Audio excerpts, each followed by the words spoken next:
The villagers stood in a tight circle around the blood-stained altar deep in the whispering forest. The faint cries of infants echoed from nowhere, chilling them to the bone. Before them lay two lifeless bodies, twins, their once vibrant eyes frozen in a deathly stare. Above, a mother of crows circled, their calls blending with the eerie whispers that seemed to come from the trees themselves. "It's happening again," the village elder muttered, clutching his talisman. "The curse has awakened." Obiajulu and Nena were inseparable, identical in every way except their personalities. Obiajulu was curious and brave, while Nena was cautious and thoughtful. They lived in Umons, a village nestled at the edge of the dense, mysterious whispering forest, a place everyone was forbidden to enter after sunset. For generations, Umons had suffered a peculiar curse. Every family that bore twins was marked for tragedy. The parents would vanish, leaving the twins to fend for themselves, only to meet horrifying fates on their 18th birthday. Some villagers believed the curse was tied to an ancient betrayal, others whispered of a powerful entity lurking in the forest. The twins' parents, Akwago and Chibis, had disappeared when they were infants, leaving them in the care of their grandmother, Mama Is. Though she loved them fiercely, Mama Is never let them forget the danger they were born into. "Do not enter the forest," she warned repeatedly. "And whatever you do, do not answer the whispers." But curiosity is a dangerous thing. On the eve of their 18th birthday, Obiajulu convinced Nena to accompany him to the edge of the forest. "We need answers," he argued. "What if there's a way to break the curse? To live normal lives?" Nena hesitated, but she couldn't let her brother face danger alone. The forest was silent as they stepped under its canopy, their lantern casting flickering shadows. Then the whispers began. They weren't voices but something deeper, like thoughts clawing at the edges of their minds. The whispers spoke of secrets, promises, and unimaginable power. Obiajulu pressed forward, drawn to the eerie melody, while Nena clung to his arm, her heart pounding. When they reached the altar, the air grew thick and cold. The stone slab was slick with fresh blood, though no animals were nearby. A faint light emanated from a large, cracked mirror leaning against the tree. "Don't touch it," Nena hissed, but Obiajulu was already reaching for the mirror. The moment his fingers brushed the surface, the whispers erupted into a deafening scream. The twins were thrown backward as a shadowy figure emerged from the mirror, a gaunt, towering man with hollow eyes and a grin too wide for his face. "You should not have come," the figure intoned, his voice echoing in their skulls. "Now, the curse is sealed." Before they could react, the shadow lunged at them, and everything went black.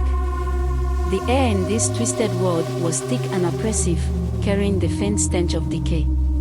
The ground beneath Obiajulu and Nena's feet felt spongy, like flesh, and the crimson sky gave off a dim, pulsing light. The shadowy figure loomed over them, his hollow eyes piercing their very souls. "You have stepped into my domain," he said, his voice reverberating with malice. "The whispering forest is merely a gate. Beyond it lies this realm, where I claim what is owed." Nena grabbed her brother's hand, her voice trembling. "Who are you? What do you want from us?" The figure's grin widened, his jagged teeth glinting. "I am Ekwegbi, the keeper of the curse. Long ago, your ancestors wronged me. For their betrayal, I claim their bloodline. Twins are my mark, and through them, my wrath endures." Obiajulu stepped forward, his voice defiant. "You can't keep us here. We didn't do anything to you." Ekwegbi let out a guttural laugh that shook the ground. "Innocence does not absolve you. The moment you entered the forest, you chose to face the curse. Now, you must survive my trials, or perish like the others before you." Without warning, the ground split open beneath their feet. They plunged into darkness, their screams swallowed by the void. The twins landed in a dense fog, surrounded by towering, gnarled trees. The whispers returned, louder and more menacing, their voices weaving tales of despair and doom. A faint light flickered ahead, and the twins stumbled toward it, desperate for any sense of direction. They emerged into a clearing, where a massive wooden maze loomed before them. Its walls stretched high into the mist, and strange symbols were carved into the wood, glowing faintly. "Enter," a Quackbee's voice boomed from nowhere, "and prove your worth. Only one of you will live alive." The twins froze, horror spreading across their faces. "What does he mean, only one?" Nene whispered. Obiajulu clenched his fist, his jaw tight. "We are not playing his game. We'll find another way out." A blood-curdling scream echoed from within the maze, followed by the sound of something heavy being dragged. The maze's entrance groaned open, revealing a dark passage. "You have no choice," a Quackbee taunted. "The maze hungers. If you do not enter, it will come for you."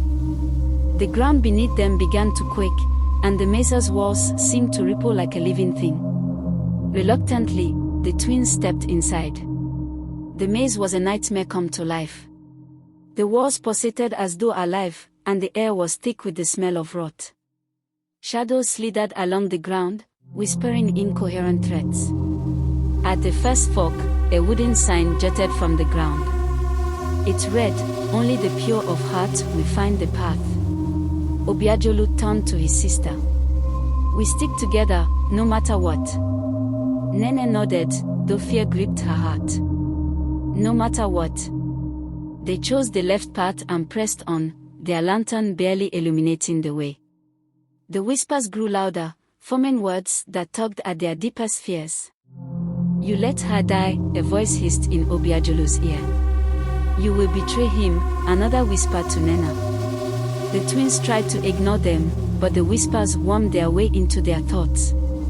Their surroundings shifted, becoming scenes from their past, the day their parents disappeared, nights when hunger gnawed at their bellies, and the shame of relying on Mama Isa's meager resources. Suddenly, the path ahead split into two again. This time, the sign read, "Sacrifice binds blood. Choose wisely." "What does it mean?" Nena asked, panic rising in her voice. Before Obiajulu could answer, the ground behind them began to collapse, revealing a writhing mass of shadowy hands clawing upward. "We don't have time," he shouted. "Go left." They sprinted down the left path, but it only led to a dead end. As they turned back, the shadows surged toward them, forcing them to press against the maze wall. The whispers grew deafening. One must fall for the other to rise. A wooden door suddenly materialized in the wall beside them, and etched above it were the words, "One life to open the way." Nene stared at the door, her heart sinking. "It's a trap. He wants us to turn on each other." Obiajulu shook his head. "We'll find another way. There has to be." A shadowy tendril shot from the ground, wrapping around Obiajulu's leg and dragging him toward the abyss. Nena screamed, grabbing his arm and pulling with all her strength. "Let him go," she cried. A Quackbee's laughter echoed through the maze. "Only one can survive. Make your choice, or I will make it for you." Nena's grip faltered as the whispers filled her head. Memories of Obiajulu overshadowing her, his recklessness putting them in danger, his constant need to lead, was this her chance to step out of his shadow? "No," she screamed, shaking the thoughts away. She tightened her grip and pulled with all her might, dragging Obiajulu back from the edge. The door creaked open. The chamber was suffocatingly silent, save for the faint hum of the blood-red crystal atop the pedestal. Its glow pulsed in rhythm with the twins' hearts, casting eerie shadows across the walls. The whispers that had tormented them through the maze were gone, replaced by an ominous stillness. Obiajulu and Nena approached the pedestal cautiously, their hands intertwined as if to anchor each other to reality. The moment they stepped closer, Quackbee's hollow voice reverberated through the chamber. "You've done well to make it this far," he sneered. "But the final trial is not one of strength or cunning. It is a trial of sacrifice. The twins exchanged a glance, fear etched into their faces. You have a choice, Ekwegbi continued. The crystal holds the power to end the curse, but it demands a price. One of you must willingly offer your life. Only then will the other walk free. Nena's knees buckled, and she clutched Obiajulu's arm. This can't be real. There has to be another way. Obiajulu clenched his fist, his face twisted in determination. No, we've come too far for this. We'll find a way to destroy him without. Enough. Ekwegbi bellowed, his shadowy form materializing above the pedestal. This is the way it has always been. The blood of one twin will seal the curse forever, sparing your bloodline from my wrath. Defy me, and your entire village will perish. The ground beneath them trembled as cracks spread across the walls, revealing writhing masses of shadowy hands clawing at the air. The twins stood frozen, their minds racing. Obiajulu turned to Nena, his eyes filled with desperation. Listen to me. If this is the only way, then I'll do it. You've always been the stronger one, even if you don't see it. You can live a full life, protect our people. Stop it. Nena shouted, tears streaming down her face. Don't you dare say that. You're my brother. I won't let you sacrifice yourself for me. Ekwegbi chuckled darkly. Oh, the agony of choice. I wonder, which of you is truly willing to pay the price?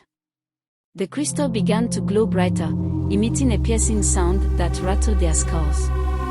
The whispers returned, louder and more insidious. She will betray you. He thinks you're weak. The twins fell to their knees, clutching their heads as the whispers tore at their sanity. Suddenly, Nena looked up, her eyes filled with a fierce resolve. I won't lose you, Obiajulu, she whispered. I won't let him win. Before Obiajulu could react, Nena lunged for the crystal. The moment her fingers touched its surface, the chamber erupted in chaos. Blinding lights filled the room, and a deafening roar shook the walls. Nena screamed as the crystal's energy surged through her, her body convulsing violently. No! Obiajulu cried, rushing to her side, but an invisible force flung him backward. He watched in horror as the crystal's glow engulfed his sister, her silhouette writhing in agony. Nena, he screamed, pounding on the invisible barrier that separated them. Ekwegbi's laughter boomed above the chaos. She's made her choice. How noble and foolish. The light intensified until it was unbearable, forcing Obiajulu to shield his eyes. When it finally subsided, the room fell deathly silent. Nena lay motionless on the floor, the crystal now dark and lifeless. Obiajulu crawled to her side, his hands trembling as he cradled her face. Nena, please, wake up, he whispered, tears streaming down his cheeks. Her eyes fluttered open, and for a brief moment, a faint smile graced her lips. It's over, she murmured weakly. The curse is broken. Before Obiajulu could respond, her body dissolved into a cascade of glowing embers, which soared upward and disappeared into the crimson sky. Ekwegbi's shadowy form loomed over Obiajulu, who knelt in stunned silence. Your sister's sacrifice has freed your bloodline, he intoned. But freedom comes at a cost. You are the last of your kind, boy. The twin bond is severed, and so too is your connection to the living. Obiajulu glared up at him, rage and grief burning in his eyes. You'll pay for this, he growled. I'll destroy you, no matter what it takes. Ekwegbi's grin widened. Oh, but you already have. Without the curse, I am bound to this dying realm. You have condemned me to oblivion, and yourself to loneliness. The shadow began to dissolve, his laughter fading into the void. The chamber crumbled around Obiajulu, and the ground gave way beneath him. When Obiajulu awoke, he was back in Umons, lying at the edge of the whispering forest. The village was silent, the usual hum of life replaced by an eerie stillness. As he stumbled into the village square, he realized with growing horror that everyone was gone. He was alone. The curse was broken, but the forest had taken its toll. Obiagelu wandered the empty village, haunted by the echoes of his sister's laughter and the whispers that never truly left his mind. Months later, a group of travelers passing through Umons spoke of a lone figure seen wandering the whispering forest, a man with hollow eyes and a haunted expression, forever searching for something he could never reclaim. The curse was gone, but its scars would never heal. Thanks for watching. Please share, comment, like and subscribe. Don't forget to check our other videos. Ghost of the Good Mother, The Mermaid's Secret, The Prince and the Owl's Curse, The Dark Secret of the Miracle Church, From Pain to Redemption and more.